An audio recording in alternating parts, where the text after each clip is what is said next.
नमस्कार. शोभाज मराठी चॅनलमध्ये तुमचं स्वागत आहे. मकर संक्रांतीला स्त्रियांनी ही चूक करू नये.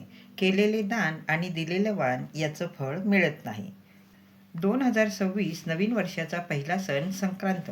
मकर संक्रांत 14 जानेवारी 2026ला आहे. 3 दिवसाचा हा सण आहे.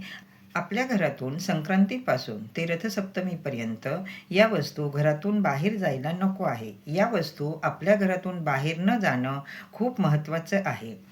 त्या वस्तू कोणत्या? धारदार वस्तूंची खरेदी करू नका. या वस्तू वाण म्हणून देऊ नका. दान म्हणून पण देऊ नका. स्टीलच्या वस्तू, तेलाची बाटली, तेलाचे छोटे पाऊच, प्लास्टिकच्या वस्तू वाण म्हणून द्यायच्या नसतात. तुम्ही गाईचं तूप दान म्हणून देऊ शकता. वापरलेले कपडे पण दान म्हणून देऊ नये. दान करू नये. वापरलेल्या वस्तूचं दान देऊ नये. आपण यथाशक्ती दान आणि वाण दिलं तरीही चालतं. कोणी काय द्यावं, काय दान करावं हा प्रत्येकाचा वैयक्तिक प्रश्न आहे. सुवासीन, विधवा असा भेदभाव पण करू नका. जे वाण द्यायचं आहे, दान द्यायचं आहे ते योग्य असावं आणि ते द्यावं. चांगलं म्हणजे यथाशक्ती दान वाण द्यायचं. चांगलं दिलं तर त्याचं फळ चांगलंच मिळतं.